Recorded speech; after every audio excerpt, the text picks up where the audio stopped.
In the last video, we focused on knowing how to correctly do willpower exercises. Now, on this video, I'm introducing you to 5 willpower exercises that you can use to start training the connection to your will. If you haven't seen the past 3 videos, especially the last one titled How to Correctly Do Willpower Exercises, by all means do so before starting this. It has crucial information on which the success of this exercise depends. The first exercise is related to your word. As you know from the previous video, your word is highly connected to your intention and to your will. So, the important exercise is to become aware of what you say both to yourself and others, making it a habit of following through on it. In other words, you do what you said that you're going to do, when you said you're going to do it, and how you said you're going to do it. If you make a promise, you keep it. If you give your word, you do not go back on it. When you mess it up, like we all do, then you accept and face the consequences. It shouldn't be too hard to do. After all, you are setting all the rules, since everything comes out of your word. But my guess is that you'll be surprised by this simple exercise. Too many people don't live up to their words. And if you don't follow on your word, and how do you expect to have a strong will? A strong will means living up to what you say that you're going to do, both to yourself and to others. If you say that you're going to do something, you do it, regardless of what it takes. And this creates an amazing habit of willing and a habit of strong intention. I cannot overemphasize the kind of benefits that you will achieve by doing this in your life. If you say that you are going to follow a course or a training until the end, then you do it. You don't complain or quit in the middle. This will only create a habit in you of quitting. While if you always follow on your word, this will create a habit of succeeding. Remember from the last video, your mind starts to get accustomed to following through on what you say. Without this very simple habit of following your word, both to yourself and others, all aspects of your will can be hindered. Simply because your mental and bodily impulses will run the show, rather than your true intentions. By not following your word, you are like a leaf in the wind, moving where the wind blows, rather than an autonomous, willful person. Instead of you deciding what to do, something else, like external situations or internal impulses, will be deciding for you. Because you may want something now, but 5 minutes you become hungry and forget what you wanted to do. Instead, focus on what you say that you are going to do and keep this intention in mind until you fulfill it. There are many different direct side effects that you will face by attempting to do this exercise. And if you have enough awareness, you will start to do things differently. Maybe being more conservative in what you actually say that you are going to do, or maybe noticing why you're not following through on what you say. Or maybe noticing all the different shortcuts that you use to weasel out of your commitments. Many different insights for the thinking man can be had just by this one simple exercise. So, from the next week or so, start to live by the principle that your word is bond, both for yourself and your own internal dialogue, and goals and commitments that you make to others. Notice what happens, and notice why you are not following through on what you say that you're going to do. This second exercise will deal with the control of your body by your will. It needs great skill and will to sit quietly without moving, and therefore it's necessary to learn how to do it. First, sit down in a chair in a way that your spine remains straight. At the beginning, you can lean back on the chair, hold your feet together so that they form a right angle with your knees, and sit relaxed without any strain to other muscles, both with your hands resting lightly on your thighs. Set an alarm clock to sound after 5 minutes or so, and then close your eyes and be in that position for the duration of the timer without moving, and simply watch your whole body. At first, you will notice that the muscles become restless in context of the nervous stimulus. So observe these impulses to move. What happens in your body? Can you dissociate yourself from them and keep sitting down without moving? However easy this exercise seems to be, it is quite difficult for a beginner. If you are able to sit without moving and any special effort for 5 minutes, each new exercise is to be extended for 1 minute longer, or a little bit more than this, depending on how easy or how hard you find it. If you have managed to sit for at least 30 minutes quietly, comfortably, without any trouble, this exercise will be done.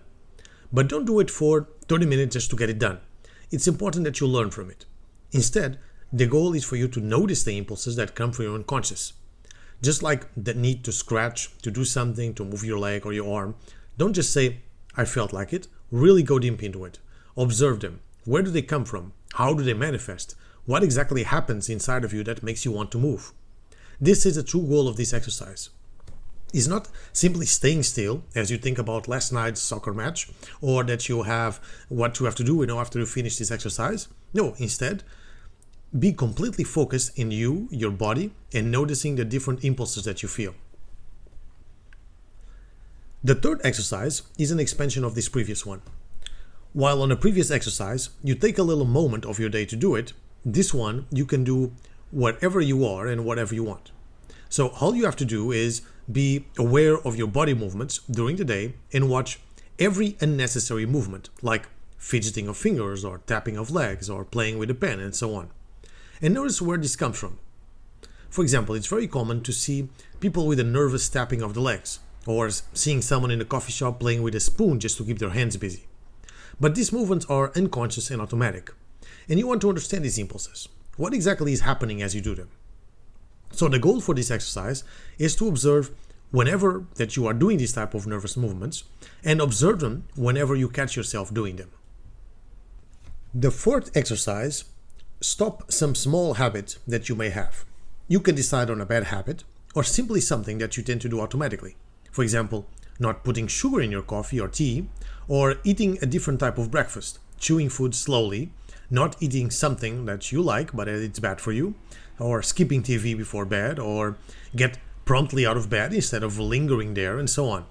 Pick one and do it, preferably something that improves your life rather than a random habit. Do things that are not necessary for your well-being or survival. Use your common sense and don't do things like stop drinking water for a month, obviously. It's important that it's a small thing that you can easily do rather than a big thing that it's hard for you to do. So, when you decide to stop any of these small habits, stop for at least 1 month. Only then do it again if you want. The more of these things that you can do, the better. I'm pretty sure that you can come up with a big list of small habits that you can stop doing. And you can start by those who are indifferent for you to do so. Something that you only do out of habit, and then stop some of them. The more you do them, the easier it will be for you to stop bigger habits.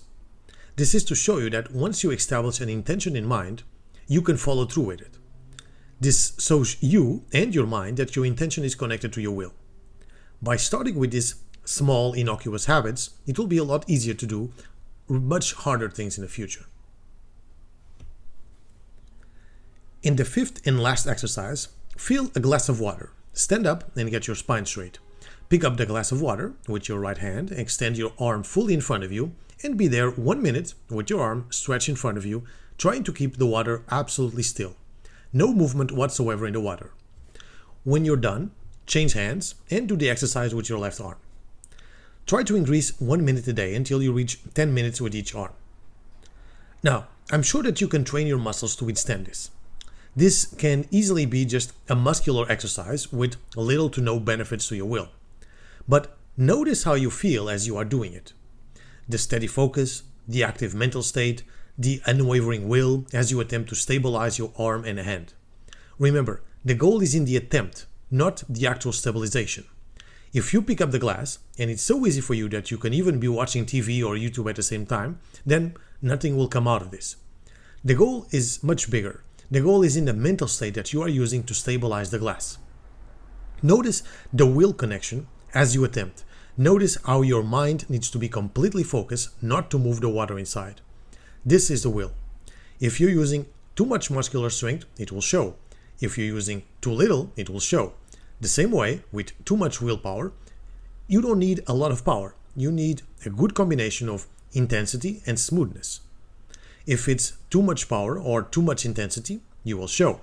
Most likely, you will get headaches or the effort will be too much.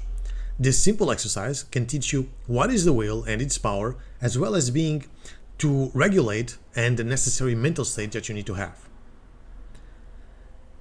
These 5 exercises can be done every day, or you can choose one to each day, aside from the word is bond or breaking a small habit, which you can do at any time for the next 30 days. The others, pick and choose one to do each day. It's not too long, yet the benefits can be many. These are only a few exercises that you can start to explore your will. The limits will be the limits of your own awareness.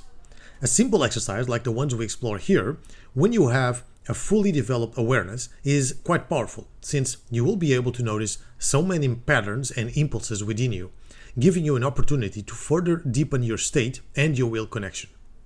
A will exercise is mostly about discovering what's holding you back rather than improving your will. So what exactly is holding you back from having a great will and more control over yourself? That's what we go in depth in Will Mastery course. We deconstruct the process of the will so that your weak spots are made evident and easy to fix. In the next video of this series, we're going over the role of one of the most important aspects of the will. See you then.